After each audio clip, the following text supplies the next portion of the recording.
El saltillo es una consonante oclusiva glotal sorda. Se articula en la garganta mediante una contracción rápida de la glotis, lo que produce un corte breve de la voz.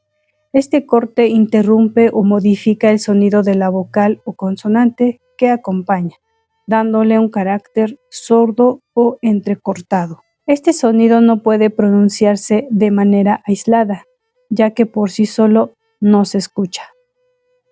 Es similar al corte que se hace en medio de la expresión coloquial u, o, entre u, o, donde la voz se detiene bruscamente antes de continuar. Escucha con atención. Queña, queña, queña, que significa víbora. Sheño,